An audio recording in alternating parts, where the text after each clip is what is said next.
안녕하십니까, 램튜브입니다. 지난번 시간에 교회에 대해서 제가 한 두 번 언급했죠. 교회가 무엇인가.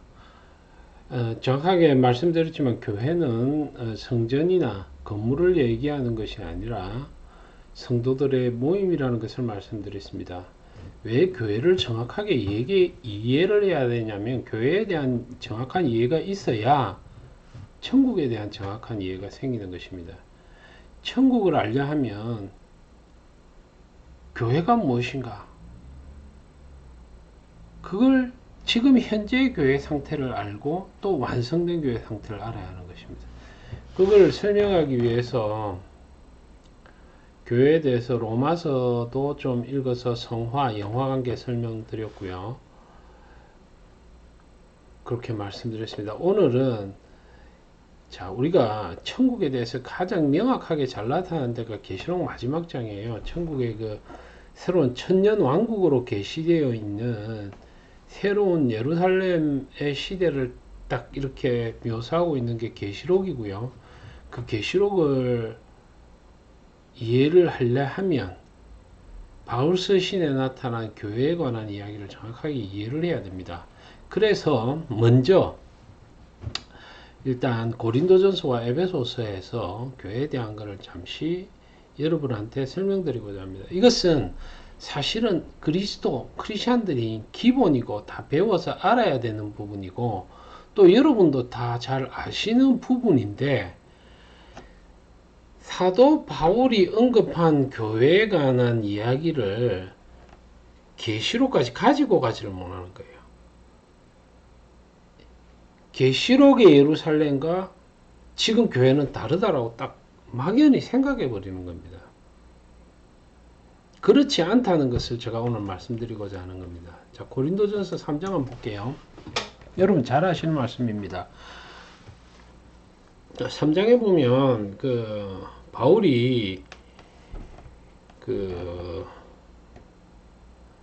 동력자들, 하나님의 동력자들, 아볼로, 바울 각각 어디에 속했다 이런 말들이 많았잖아요. 파벌도 좀 생기고. 그래서 거기에 대해서 언급하는 부분이에요. 거기 보면 9절에 우리는 하나님의 동력자들이라고 그래요. 동력자.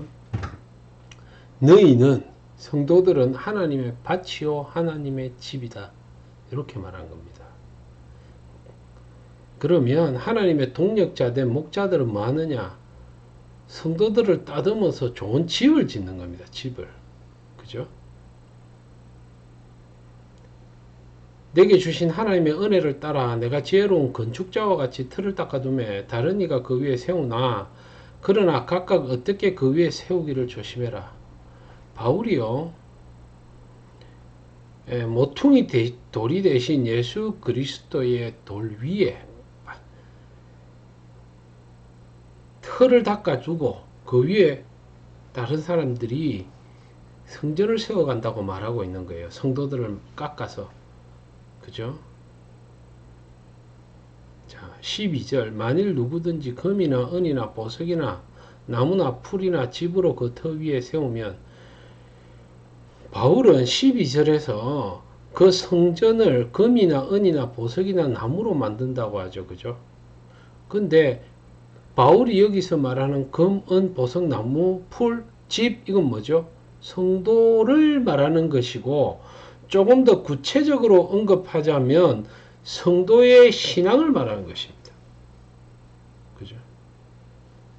나중에 그 13절, 14절에 보면 불로서 공력을 시험할 텐데 그때 그 세운 공력이 그대로 있으면 상을 받고 불타면 해를 받는다 안 합니까? 해를. 자, 보세요. 그러면 금, 은, 보석, 나무, 풀 중에 금, 은, 보석으로 지으면 불타면 그대로 있겠죠. 그러면 나무나 풀로 지으면 어떻게 되죠? 타버리는 것입니다. 16절. 이게 핵심 구절이죠. 너희가 하나님의 성전이다. 여러분, 성도 하나하나가 하나님의 성전인 것입니다. 하나님의 성령이 너희 안에 거하시는 것을 알지 못하느냐. 하나님의 성령이 우리 안에 거하는 성전입니다. 그래서 우리가 범죄하지 말아야 되는 것입니다. 자, 여기서 고린도서 3장 9절에서 16절에 딱 보면 이런 바울의 언급들과 그림들이 나중에 계시록 가면 그대로 나옵니다. 천국을 딱 묘사할 때 요 말로 딱 천국을 묘사해 버립니다. 자, 또 볼까요? 에베소서 한번 보고 계시록으로 가보겠습니다. 에베소서 2장입니다. 너희는 사도들과 선지자의 터 위에 세우심을 입은 자라. 사도들과 선지자의 터 위에 세우심을 입었어요. 요 계시록에 나오면 그대로 나옵니다. 그리스도 예수께서 친히 모퉁이 돌이 되셨느니라. 그 안에서 건물마다 서로 연결하여 주 안에서 성전이 되어가고, 건물마다 연결하여 주 안에서 성전이 된 그 건물이 다 뭡니까? 다 성도 하나하나를 말하는 거죠. 너희도 성령 안에서 하나님의 거하실 처소가 되기 위하여 그리스도 예수 안에서 함께 지어져 가느니라. 성령 안에서 지어져 가고 있는 것입니다. 자, 그러므로 여러 군데 있습니다. 성령을 묘사하는 성도는 성전이라 하는 거 여러 군데 묘사가 되어 있어요. 이미 신약에. 그러면 계시록은 우리가 소위 말하는 여러분 천국 한데 천국에 대해 제일 잘 묘사된 데가 계시록 마지막 장입니다. 예, 거룩한 성 예루살렘 그 묘사가 성전의 시대, 새로운 천국의 시대가 거기서 만들어지죠. 볼랍니까? 보죠. 계시록 22장 5절. 자, 보세요. 다시 밤이 없겠고 등불과 햇빛이 쓸데없으니 5절입니다. 쓸데없으니 이는 주 하나님이 저희에게 비치심이라 저희가 세세토록 왕노릇하리로다. 자, 이 계시록 22장 5절이 세세토록 왕노릇하는 시대 언제입니까? 천국의 시대죠. 거룩한 새 예루살렘의 시대고, 그죠? 천년왕국 시대 아닙니까? 그러면 천년 동안 왕노릇하는 이 시대가 천국이거든요. 이거는 이제 뭐 전천년주의, 무천년주의, 후천년주의 이렇게 있는데 일반적으로 그 보수주의 교회들이 지금을 천년왕국이라고 말하고 있어요. 그러니까 지금 세세토록 왕노릇하는 이 시대를 갖다가 지금 교회 시대라고 얘기하거든요. 근데 그것이 아니다는 것은 다음에 한번 말씀드리겠는데 수도 없이 많은 구절들이 있습니다. 될 수가 없어요. 계시록을 딱 보면 지금 22장의 이 묘사가 지금 교회 시대를 묘사하는 것이다? 아닙니다. 자, 그러면 이 22장 바로 앞절부터 묘사가 되기 시작하죠. 21장부터 한번 보겠습니다. 21장의 9절 9절에 보면요. 9절 후반부에 오라 내가 신부 곧 어린 양의 아내를 내게 보이리라. 7 천사 중 하나가 와서 어린 양의 아내를 보인다고 합니다. 아내. 그 인격이죠. 아내는 사람입니다. 그죠? 인격을 보여준다고 하는데 10절 성령으로 나를 데리고 크고 높은 산으로 나를 데리고 할 때 이 나는 요한이죠.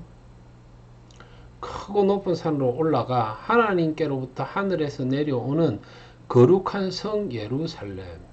자, 그러면 거룩한 성 어린 양의 아내를 보여준다 하고 보여준 게 거룩한 성 예루살렘이에요. 그러면 어린 양의 아내는 거룩한 성 예루살렘과 동일하다는 걸 알 수가 있죠. 즉 거룩한 성 예루살렘은요 사람이죠.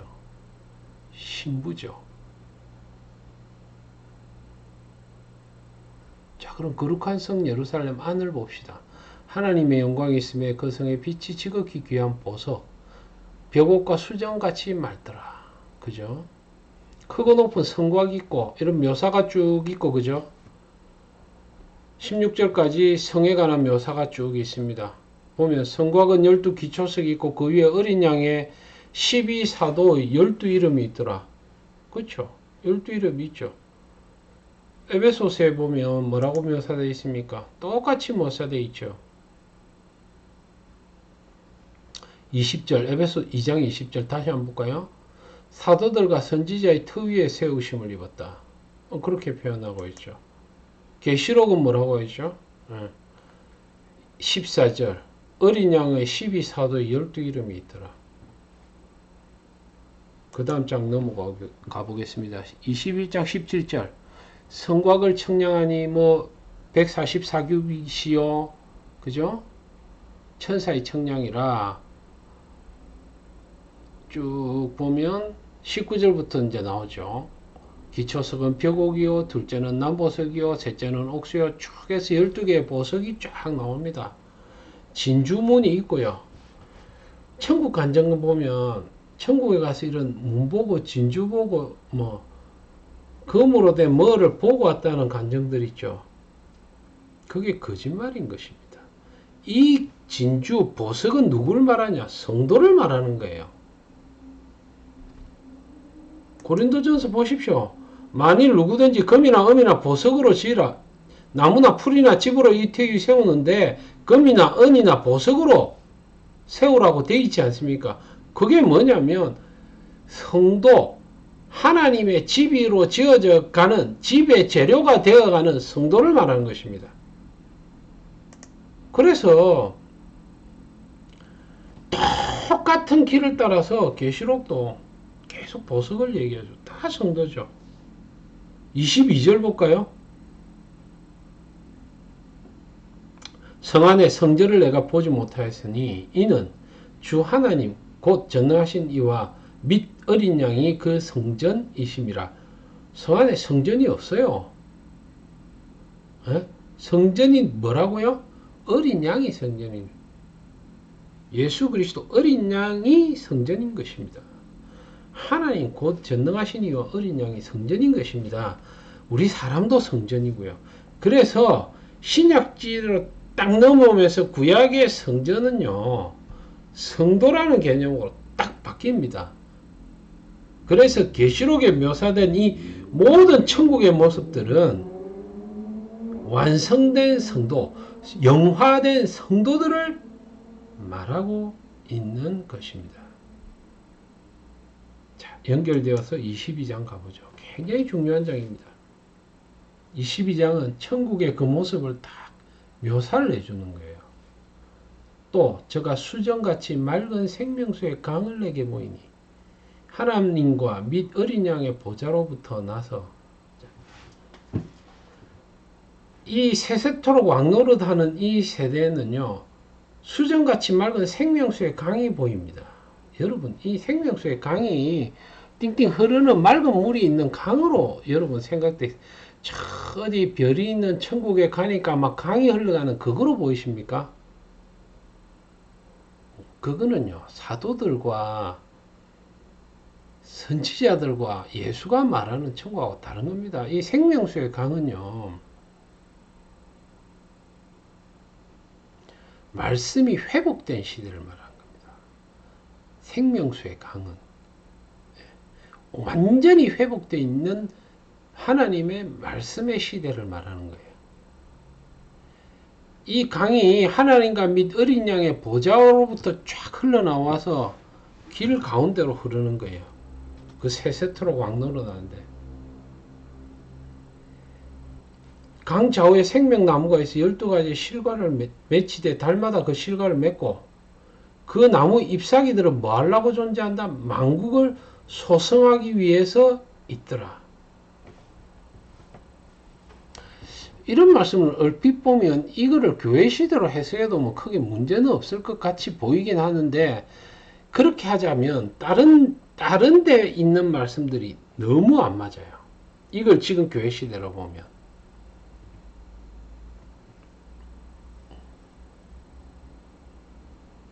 이게 아마 그죠? 다시 저주가 없으며 하나님과 어린 양의, 그러니까 여기 보면 2절이 굉장히 재밌는 구절이 하나 있는데, 잎사귀들은 만국을 소성하기 위하여 했더라. 이게요, 세세토록 왕노릇하는 시대에 딱 들어갔는데도 뭐죠? 여기는 세세토록 왕노릇한다. 다른 구절에는 천년 동안 왕노릇한다 라고 표현되어 있죠. 근데 이 세세토록 왕노릇하는 시대에 소성하기 위한 만국이 있는 겁니다. 천국 가면 뭐 만국이 없다고요? 아닙니다. 하나님의 회복된 말씀으로 소성되는 만국이 있어요. 22장에 그걸 써놨네요. 다시 저주가 없으며 하나님과 그 어린 양의 보좌가 그 가운데 있으니 그의 종들이 그를 섬기며 그의 얼굴을 볼 터이요 그의 이름도 저희 이마에 있으리라. 다시 밤이 없겠고 등불과 햇빛이 쓸데없으니 이는 주 하나님이 저희에게 비치심이라. 저희가 세세토록 왕노릇하리로다. 이 뒤에 앞에 이렇게 쭉 문맥을 보면요, 이건 교회 시대는 택도 없고, 예, 교회 시대가 뭐 다시 저주가 없습니까? 아니죠. 지금 하나님의 그 교회 시대 한번 봐보십시오. 생명수가 철철 흘러 넘치는 시대입니까? 교회가 완전히 썩어 문드러진 시대죠. 하나님 말씀 같은 말씀이 찾아볼래야 찾아볼 수 없는 이 시대가 생명수가 철철 흘려서, 예? 만국을 소성하고 그런 시대입니까? 아니죠. 이건 다가올 시대입니다. 놀라운 하나님의 시대가 다가오는데 그거는 완전히 회복된 말씀의 시대가 있고 그 시대에 또 소성되는 만국이 있는 것입니다. 자, 오늘은 여기까지 하는데요. 다음 시간에는 왜 천년왕국, 즉 천년왕국이 천국이거든요. 우리가 지금 소위 말하는 재림 후에 나타날 천국이죠. 부활한 영혼들이 같이 사는 천국의 시대인데 그 시대에 만국이 있고요. 예? 이 땅에 하나님의 나라가 나타나는지를 바울 서신과 또 예수 그리스도의 말씀을 통해서 조금 더 살펴보도록 하겠습니다. 이런 걸 여러분이 자꾸 들어야 그 막연히 세상 문화와 세상에서 주어진 그 샤머니즘적인 막연한 천당, 극락 뭐 이런 개념에서요, 여러분의 눈이 천국의 시대의 개념으로 넘어올 수가 있는 것입니다. 저는 사실 하는 순간에 바뀌었습니다. 저도 수십 년간 태어나서부터 모태신앙으로 커왔지만은 거의 40이 다 됐어야 하나님의 나라가 한 시대로 이루어지는구나 하는 걸 저는 느꼈는데, 그 은혜가 여러분들에게도 임할 수 있기를 하나님 앞에 기도드립니다. 감사합니다. 다음 시간에 뵙겠습니다.